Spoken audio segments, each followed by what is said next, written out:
Sejam muito bem-vindos ao canal Afinal, o que somos nós? Assistam agora a segunda parte da entrevista da Priscila, onde ela continua a nos contar a sua experiência tão forte e tão didática. Se você não assistiu a primeira parte, não tem problema, o link está disponível aqui em cima e também na descrição do vídeo. Bom proveito!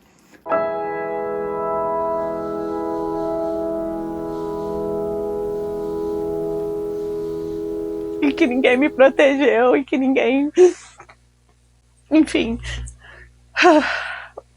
Aí, os anos... Passou um tempo, minha filha já estava grandinha e eu quis vir para Ribeirão para trazê-la, para minha família conhecer ela, né? E aí eu vim para cá e quando eu cheguei aqui eu me deparei com uma cena que me deixou muito chocada. Meu pai gostava muito de ficar deitado no chão. E ele estava deitado com a roupa íntima dele só. E tinha 3 priminhas minhas brincando de pular a perna dele assim. E pula a barriga, e pula a perna, pula a barriga em círculo, sabe? E a hora que eu vi aquilo, a minha mãe, as minhas tias, as primas, tava todo mundo lá fora na calçada conversando. E só ele estava lá dentro com essas 3 crianças. Então, quando eu bati o olho, eu vi a cena, eu voltei para trás na hora. Falei para minha mãe. Falei, mãe, você viu que tem 3 crianças lá com ele? E ela falou, o que tem?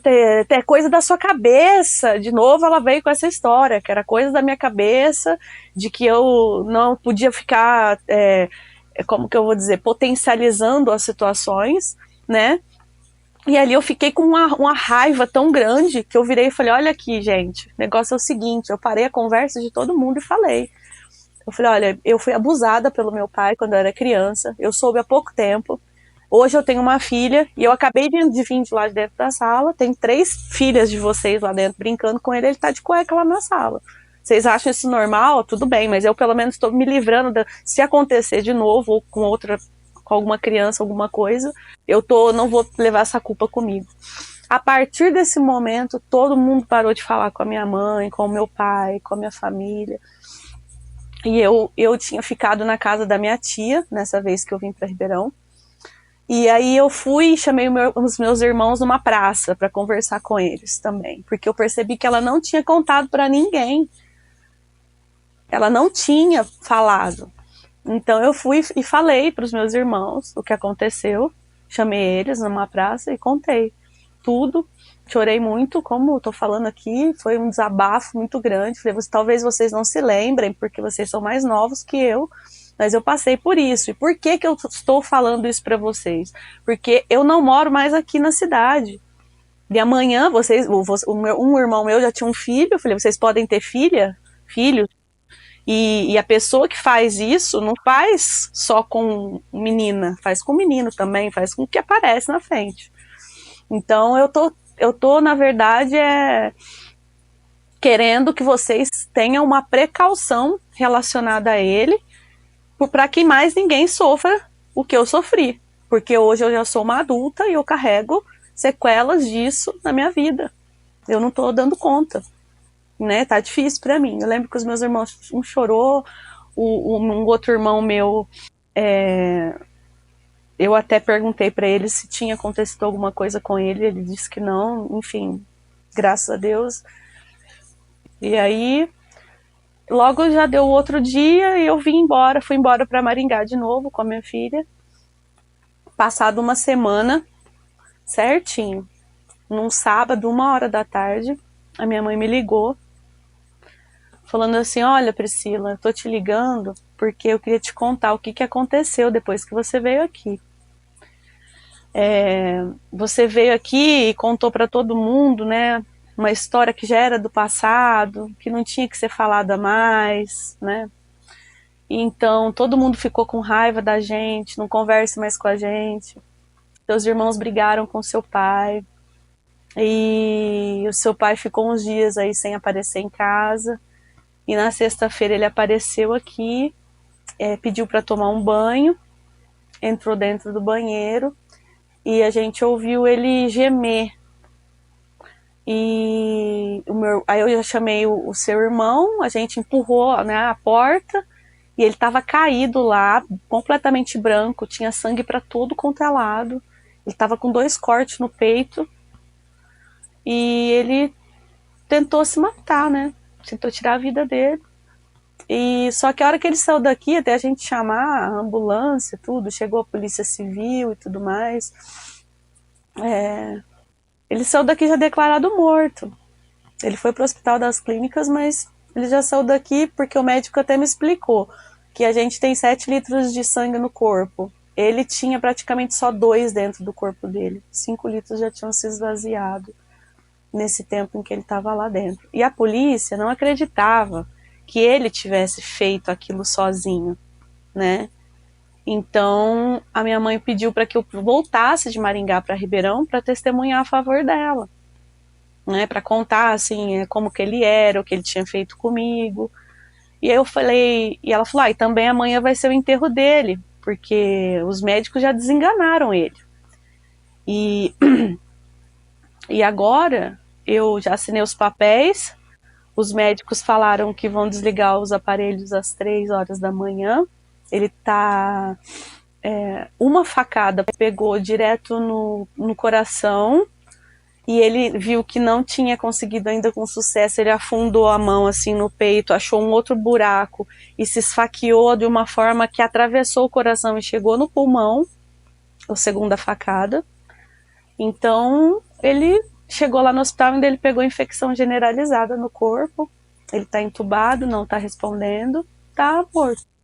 E eu falei, olha, mãe, eu não sei se eu vou, porque eu tô aqui sozinha, eu vou pensar, e desliguei o telefone.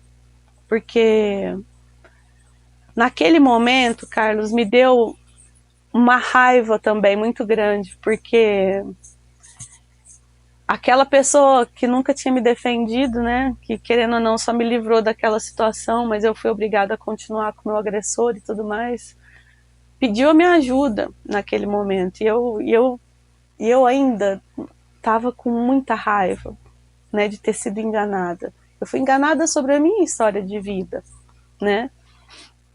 Então eu fiquei pensando naquilo, eu liguei para o meu esposo na época, ele estava em Curitiba, contei, e ele falou, não, você vai ficar aí, você não vai sair daí. E eu falei, então tudo bem, vou ficar aqui. E tá, só que eu fiquei inquieta o dia inteiro, e eu tinha uma bebê recém-nascida que mamava a cada 3 horas, e eu fiquei pensando naquilo sozinha em casa, o que aconteceu, né? Não me senti culpada em nenhum momento, mas me senti muito triste pelo final da situação, pelo que se deu, né? E aí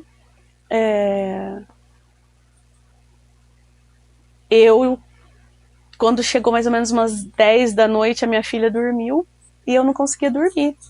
Deu 11 horas, meia-noite, 1 hora da manhã, eu não dormia, eu estava inquieta pensando nele. E eu falei, não é justo ele morrer, não é justo. Eu quero ter um pai, eu tenho direito, eu vou falar com Deus. E eu me ajoelhei, era 2 horas da manhã, tinha um relógio na cabeceira da minha cama, e eu me ajoelhei e chorei muito e pedi perdão para Deus por tudo que eu tinha feito para minha família. Se algum dia eu tinha feito algum pecado ou cometido algum pecado como o que ele disse naquele dia, né, da sedução.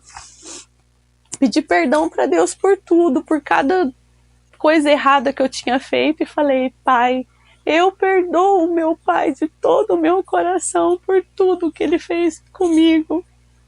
Eu perdoo, Pai, por favor. E se eu tô perdoando do fundo da minha alma, perdoa também. Perdoa ele. Visita ele agora onde ele tá. O Senhor é um Deus de milagres e consegue trazer ele de volta. Eu quero meu pai vivo. É o justo, é o pedido justo. Eu quero o meu pai vivo. Eu não tive um pai. Eu quero ter direito a ter um pai. Eu quero que o meu pai possa me amar, cuidar de mim, ter orgulho de mim. Ele vai me ver formada, ele vai me ver com meu diploma, ele vai ver os meus esforços. Não leva a vida dele, por favor, eu te imploro. eu te suplico, e eu sei que ele pecou muito, e talvez ele não seja digno disso, mas por mim que sofri, eu te imploro, dá a vida para ele de novo. Devolve ele para mim, porque eu quero ter um pai de verdade. E nessa oração, quando eu fiquei uns 40 minutos orando, falando nesse sentido com Deus, e quando deu mais ou menos 2h40, eu me lembro, eu agradeci, eu falei, pai, muito obrigada, porque eu já te agradeço por esse milagre. E finalizei a oração. Nesse momento, eu olhei para o relógio, era 2h40 exatamente no relógio. E eu, de repente, Carlos, durante aquela oração, enquanto eu falava com Deus, eu me senti num lugar como se eu estivesse fora do meu quarto, como se eu estivesse em outro ambiente. E saiu de mim, das minhas costas, como se fosse um peso. Foi arrancado das minhas costas, alguma coisa que... eu não sei se você já brincou na escola, tem uma brincadeira que a gente bate a mão e aí puxa assim, e sai você sente que sai alguma coisa, bem leve, mas sai um peso de uma forma muito leve, e eu abri as minhas asas. Se eu te disser que eu tenho asas, por isso que eu tenho até medo de falar, as minhas asas abriram, aonde eu estava, mas eu não via. E eu só via o lugar iluminado, assim, onde eu estava. E eu vi os pés de Deus, como se eu estivesse nos pés de Deus, lutando e clamando e pedindo muito pela vida do meu pai, porque eu de verdade queria ter a oportunidade de ter um pai. E aí, quando eu agradeci, veio aquela calma, aquela tranquilidade, um refrigério dentro de mim que eu nunca senti na minha vida. E aí, eu me deitei e dormi, e sendo que a minha filha bebê, ela acordava a cada 3 horas para mamar. Eu acordei no outro dia às 10 da manhã e ela não tinha acordado. E eu também não tinha acordado. Eu acordo assim, geralmente, né, para beber água, fazer xixi, a gente vai, né, tem a rotina da noite. Nessa noite, eu dormi como se eu ouvia barulho de águas nos meus ouvidos. Como se eu estivesse num lugar, eu não sei te explicar, é um lugar que corriam rios de águas tranquilas dentro da minha cabeça. Eu estava num lugar muito bom, muito tranquilo. E até eu me admirei da minha filha também não ter acordado a noite toda. E eu acordei às 10 e fui já direto ligar para Ribeirão para saber, né, do enterro do meu pai, como que tinha sido, né, porque eu realmente não iria. E eu comecei a ligar às 10h30 da manhã para cá. Ninguém atendia o telefone, aí deu 11 horas, meio-dia, 1h, ninguém atendia. Eu falei, nossa, deve estar todo mundo no enterro, né? E aí, quando foi 1h30 da tarde, a minha tia atendeu o telefone, a irmã da minha mãe. E ela falou... Eu falei, tia, sou eu tô ligando para saber como que foi o enterro do meu pai. Ela falou, Priscila, pelo amor de Deus, você tem uma cadeira aí onde você tá? Eu falei, tenho. Ela falou, senta, porque se eu te contar o que aconteceu, você não vai acreditar. E aí, eu peguei e sentei. Na hora, eu me lembrei da minha oração. Eu só lembrei da oração que eu tinha feito na noite anterior. E aí, ela falou, olha, quando foi 3h30 da manhã, começaram a ligar para sua mãe e ir para o hospital que o seu pai estava vivo. Que o seu pai, 2h40, recebeu um fôlego de vida onde ele estava deitado. E os médicos não sabiam explicar, porque eles já tinham entrado na sala para começar a fazer a instrumentação, que eu acredito que a minha mãe tenha doado alguma coisa, algum órgão dele, tinha autorizado alguma coisa, né? E que quando foi 2h40 em ponto, que ele recebeu um fôlego, ele expandiu os pulmões, respirou, e tinha médicos lá dentro, tudo, e já começaram a atender. E que ele estava desesperado, que ele queria falar, só que ele não conseguia, porque ele ficou entubado, né? Mas ele estava respirando, eles estavam tentando acalmar o meu pai, e eles começaram a ligar para minha mãe e ir para o hospital correndo, e minha mãe ficou morrendo de medo, porque ele estava declarado morto. Então ela chamou umas 4 parentes para ir junto com ela, porque ela ficou com medo. E quando chegou lá no hospital, realmente, meu pai estava irreconhecível ainda, porque o corpo dele, por causa da infecção, né, generalizada no corpo, mas ele estava respirando, e os médicos faziam exames nele e não constava nada.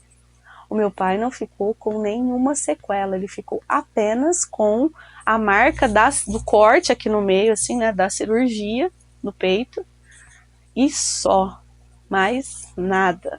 Isso, sim, é um milagre. E o médico, inclusive, falou para minha mãe que não acreditava que aquilo tinha acontecido daquela maneira. Não sabe. Ele falou, ele simplesmente recebeu um fôlego de vida e ele queria falar, Ele ficou assim, né? Então, o que aconteceu? Aí os dias passaram, ele ficou em recuperação no hospital, logo recebeu alta, e minha mãe me ligou, falou, seu pai falou que quer falar muito com você, ele quer falar, mas é uma coisa que ele só vai falar para você. Ele só vai falar para você, Priscila. Então, dá um jeito de vir aqui, porque ele tá inquieto, ele chegou em casa, ele não para, ele fica andando de um lado para o outro, ele precisa te contar, você quer conversar com você. Aí eu arrumei um final de semana e vim para Ribeirão de novo. Quando eu cheguei em Ribeirão, estacionei o carro, eu estacionei do lado que tava uma sombra, assim, né? Ele veio, ele estava sentado assim do lado esquerdo da rua, em frente à casa da minha avó, que tem tipo um banquinho, um lugar para sentar. E ele veio com uma muletinha, andando. Ele não esperou descer do carro. Ele veio andando. E eu abri a porta, desci e ele estava de joelho, Carlos, no meio da rua, me pedindo perdão por tudo que ele tinha feito comigo. E aí eu falei, pai, levanta. Eu ajoelhei, né, junto com ele, peguei nas mãos dele e falei, pai, você já tá perdoado. Ele falou, não, mas eu preciso te contar onde que eu fui, eu preciso te contar o que aconteceu comigo. Eu preciso te contar, porque eu ouvi a tua oração, E eu comecei a chorar demais, assim, as lágrimas foram escorrendo dos meus olhos, porque ele repetiu exatamente cada palavra que eu falei. Ele falou que quando que ele se esfaqueou, ele foi sugado para baixo, ele foi sugado para um lugar escuro, para uma caverna, um buraco, onde tinha lodo. Ele sentia que ele tinha um corpo, ele sentia porque tinha um lodo muito nojento e tinha um cheiro fétido, completamente fétido, um cheiro de churume, assim, de lixo, coisa morta, pedaços, sabe? E muita gente gritando, só que estava tudo preto, ele não conseguia ver, ele só conseguia sentir. É como se fosse um fundo de uma caverna, muitas pessoas presas naquele lugar, milhares e milhares de pessoas gritando, pedindo socorro, pedindo ajuda, e em várias línguas, em outras, várias pessoas. E que ele sentia aquele cheiro fétido, nojento, aquele tormenta na cabeça dele, e que ele estava com os pés nessa coisa molenga, parecendo um lodo, e que de repente ele parou de ouvir os tormentos, o grito das pessoas que estavam ali próximas a ele, e ele começou a escutar a minha oração, e aí ele falou tudo o que eu falei. Ele falou tudo. Então, quer dizer, eu estava em Maringá, orando, de madrugada, o corpo dele estava em Ribeirão Preto, e eu não sei onde estava a alma dele. Mas a alma dele, Deus permitiu que ele escutasse toda a minha oração, todas as minhas palavras, para que ele soubesse que ele estava ganhando uma segunda chance por conta do meu pedido, que era um pedido justo. E ele me pediu perdão, e a hora que ele falava, eu vou ser um pai como você pediu, eu vou ser... Carlos, a gente chorou tanto, mas a gente chorou tanto, e foi um momento só meu e dele ali, né, na frente da casa da minha avó. Ele não comentou isso com ninguém, porque eu, inclusive, na semana passada, fui falar com a minha mãe, e falei, olha, meu pai ela não comentou nada, ela só disse assim, ó, ele falou que foi para um lugar tão ruim, mas tão ruim, que ele tinha até medo de lembrar, e que ele só ia falar para você, que ele não ia falar para mais ninguém. E eu falei, realmente, mãe, ele só falou para mim, e eu vou falar para vocês, porque eu não tinha contato também para ninguém até então. Eu contei para minha família semana passada, porque eu tô sendo cobrada de alguma forma espiritualmente sobre isso, porque geralmente, Carlos, eu sou sua espectadora já há mais de 2 anos, eu vejo no canal as pessoas sempre contarem experiências boas, que vão para lugares bons, mas existe também um lugar ruim para pessoas que têm atitudes ruins. Então, eu queria fazer isso chegar ao máximo de pessoas possíveis, porque foi a EQM dele, foi a experiência de morte, de quase morte que ele teve, e ele voltou à vida. Deus deu mais 9 anos de vida para o meu pai.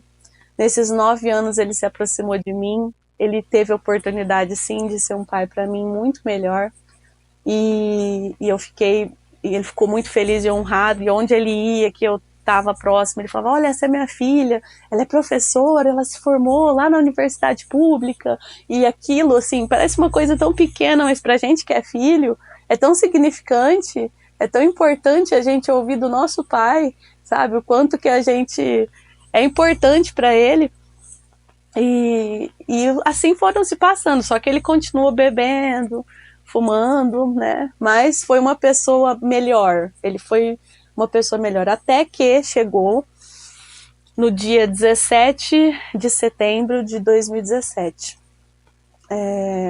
Fazia 3 dias já que a gente morava em apartamentos um do lado do outro, tá? Eu e ele. E eu que acabava cuidando dele por algumas coisas que ele precisava, enfim. E aí o que aconteceu?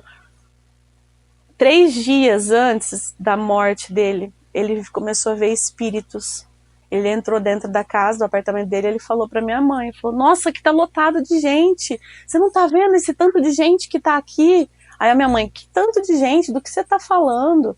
Ele, olha, esse tanto de gente, eu não conheço, o que eles estão fazendo aqui? Eles são gigantes.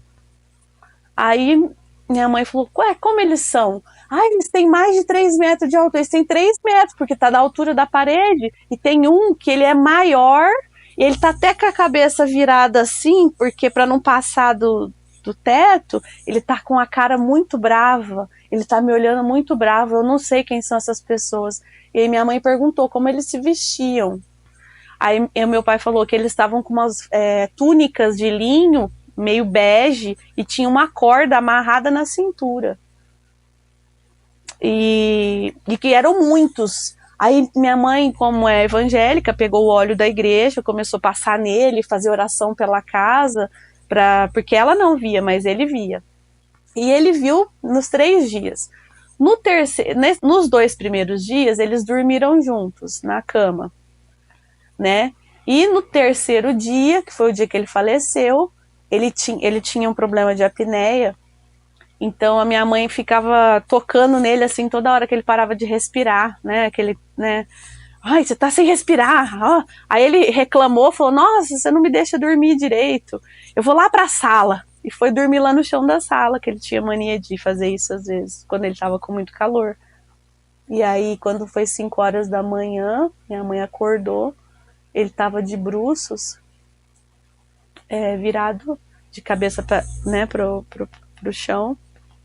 E a cabeça dele estava completamente roxa, ele estava gelado.